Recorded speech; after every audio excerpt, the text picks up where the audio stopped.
The fair use doctrine of United States copyright law states the fair use of a copyrighted work, including such use by reproduction and copies of phono records or by any other means specified by that section for purposes such as criticism, comment, news reporting, teaching, including multiple copies for classroom use, scholarship, or research, is not an infringement of copyright. In other words, I'm within my rights. Hello, everyone. So I'm El Turtle here. Welcome to the show. I'm back a little bit sooner than I expected because I had been planning to spend all night tonight binge watching My Hero Academia. I just started it. I mentioned in the last video I was going to give it a shot and do a review on it. And I'd been binge watching since earlier this afternoon. I'd gotten quite a ways into it, and at least into the first season, I guess. And I would still be watching if I hadn't gotten a notification from YouTube from a comment from a new viewer, the Meatly Game, who introduced themselves. And you know, we had an interesting little conversation. And the Meatly Game pointed out to me that there was a new promo out for Battle of the Heart and Mind from Steven Universe. And I'd just seen Escapism earlier today, so I didn't think that there was going to be a trailer for the episode that immediately followed. And indeed, it doesn't seem to be an official release, because all I can find, I don't mean to speak for everyone, but all I can find are promos shot with a camcorder of some kind, or a webcam, I guess is what we call it these days. Nobody really uses camcorders anymore, do they? Somebody shot with a camera their TV screen. There doesn't seem to be an actual official YouTube release that anywhere in existence.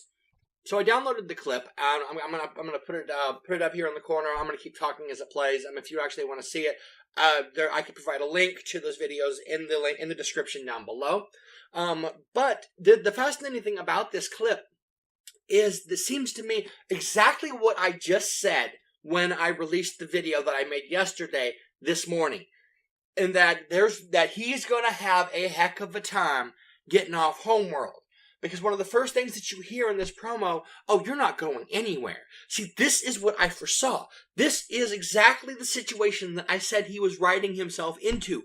Because he doesn't have a way home. And now the Diamond Authority isn't treating him like royalty anymore. He's in all-out battles in this trailer with them. He's fighting with Blue Diamond and like through his shield or something at Yellow Diamond. And here comes White Diamond. In her giant headship, forming like this giant like Homeworld Gym Megazord, and now you've got this epic Homeworld battle on your hands. And this goes into a theory that I've always had up here, that I've never actually put out or discussed because I could never really find a good entry point to talk about it. Like, you need a good hook to get into a theory. Like, sometimes it's harder to start than others. And this theory that I've had is basically the looping universe theory. And it goes like this. In Steven Universe, if you notice, everything that you see from episode 1 onwards has a deeper significance somewhere in the series. In fact, one of the main things that the creators always focus on is consistency.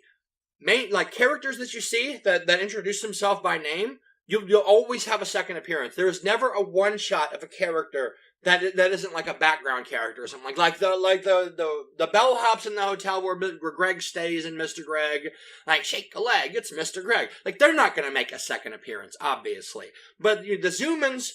In the Human Zoo, we're in, I think, 2 or 3 episodes. Look at the episode Cheeseburger Backpack. Cheeseburger Backpack, Steven and the Crystal Gems go to the Moon Goddess Temple. Why the gems have a Moon Goddess, I don't know. They don't seem particularly theistic a society. They're more practical than that. It doesn't seem like they have a lot of time for religious practices. You know, with all that conquering worlds and terraforming and strip mining going on. But I digress. In this episode, they go to the Moon Goddess Temple, and they try to put the statue at the top of the Moon Goddess, and he uses whatever the hell the name of the doll was, Mr. Belchy or something like that. That thing was funny as all get out. And it turns out that the Moon Goddess Temple had a significance later on, because as it was revealed, it was a test for Steven. So even that, as odd as it was, had a deeper significance. Now, there is an episode in Season 1 that hasn't had a deeper significance just yet. in the series. And that episode is Steven and the Stevens. And Steven and the Stevens, Steven and the Crystal Gems, go to retrieve this time travel artifact that they can only try and retrieve once every, I don't even remember, it was like every 100 years, every 1,000 years, something like that. And they've always gotten it wrong. Well, Steven just, because he's the main character and this kind of stuff always happens to him, just happens to pick up the right one by accident, and then does all this stuff where he just meddles with time. He creates 4 copies of himself and starts an all-Steven band, Steven and the Stevens. Oh my god. Like, early show Steven, 1 was enough of him. Seriously. Like, early Steven was obnoxious, and we didn't need 5 of him. But this time travel device, at the end, ultimately was destroyed, as were all the copies of Steven. And in the song, he says, I accidentally created an alternate timeline. And the thing about that is it might just come into play later. And I'm going to tell you, it goes all the way back to the pilot, episode 0, season 0, the pilot. And that's the one where all the crystal gems look like they're from like 80s glam bands. And Steven looks, the animation was much more detailed, And in that episode, he gets the same artifact, and he uses it to make comebacks. Every time that he says something, or has the opportunity to say something, and he doesn't say it, then it warps him back to that point, and he can make the proper comeback once he thinks of it. So at the end, Steven and the Crystal Gems are losing this battle with the skull snake monster thing. And in order to give them a second chance, Garnet insults Steven and calls him, I believe, a butt face. And in order to when he comes up with the comeback, it warps him back so that he can make the comeback at the beginning of the battle. And that gives him an opportunity to give them advantage by telling them, hey, this is this thing's weakness. We didn't know this before. And then at the end of the episode, what ends up happening is he warps all the way back to the beginning of the pilot as if it had never happened. Now, I think this might have some deeper significance. This is a theory that this time travel device, this alternate timeline that he's created, is ultimately going to collapse in on itself, at a time in the near future. And I believe it's going to be at a crucial moment, like during an epic battle like this. I've always thought this. And there's a reason for this. In the very, very, very first episode, the first thing you see in the episode Gem Glow is the big donut. And Steven's there. And he's screaming. The first thing he does is scream, no! This can't be happening! Tell me this isn't happening! And he's grabbing onto Lars's leg, and Lars is shaking him off, like, get off me, man!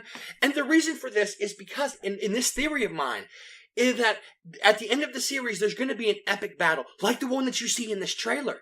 Like, there's going to be this huge battle, and they're going to be losing this battle, badly. There might even be a shattered, like a shattered gem or two. I saw this piece of artwork, this fan artwork, and I'm going to try and find it on Google before I do the post-production here. I can't promise, but if you see it pop up on the screen, I found it. But essentially, in this image, you see all the gems shattered around him, and Steven is like battered and bruised, and he's fighting an unseen enemy off screen. And it says, something to the, I am the crystal gem, the last to save the day.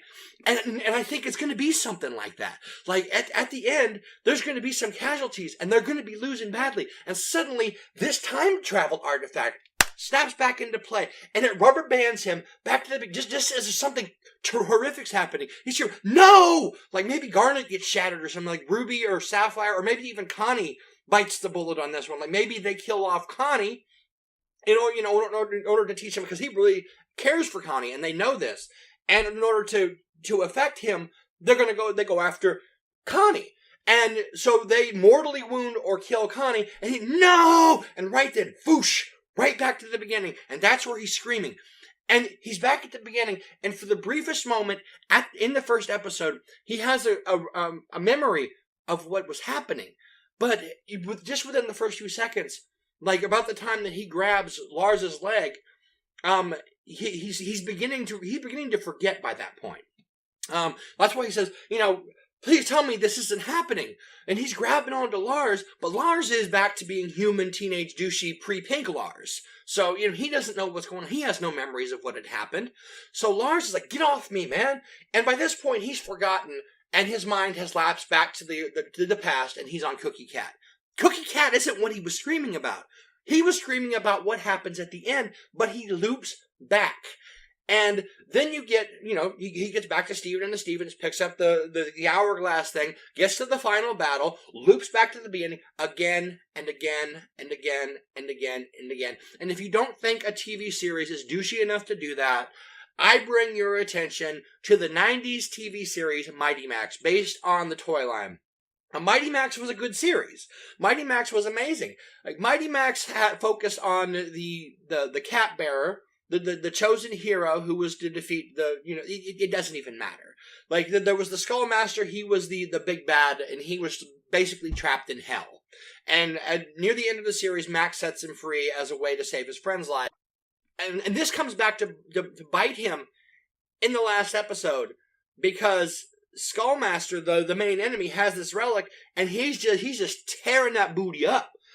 And Max throws himself basically on this situation, onto this artifact, and I can't remember. I was a kid when this aired, but I do remember that at the end, he is warped all the way back to the first episode, with his memories fresh of what had happened, but, he loses them pretty quick. And the series just loops again and again and again and again and again. Every time he gets to the last episode, like, he swears at the end, when he gets looped back to the beginning, like, this time we're going to win. But he never does. He always gets to the end, and he gets warped back to the beginning.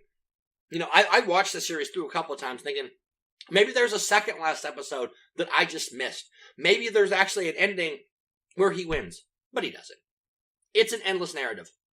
Just like Stephen King's The Dark Tower series, just like Pink Floyd's The Wall, and I believe Steven Universe.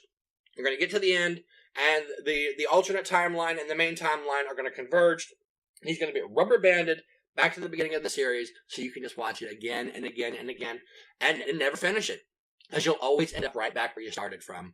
And that's what I got. I found the trailer fascinating. I've talked a lot about this theory, but it's all based. But I didn't really talk much about the trailer, and that's because there's not a whole lot to see. You've got the battles, you've got White Diamond, you've got all the stuff that I already mentioned that he was going to have a hard time getting off of Homeworld. And I'm waiting for a better resolution, like actual official copy to air somewhere on the internet. Put it up on YouTube, Cartoon Network, please. We've seen it. There's no reason to withhold it. Like, you got to wait for an official release, dude. We've seen it.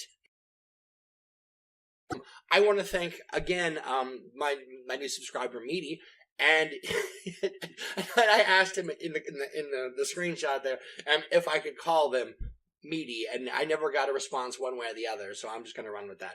But I want to thank all of my subscribers, all of my commenters. You are all much appreciated, and those of you who are staying silent, please do feel free to converse with me. I will stop my binge watching as much as I'm enjoying it to come and talk to you, because I really do appreciate all that you do to help me improve this channel. And until I see you again, subscribe button over there, like button over there, and comments, as of course, are down there. So that will be all.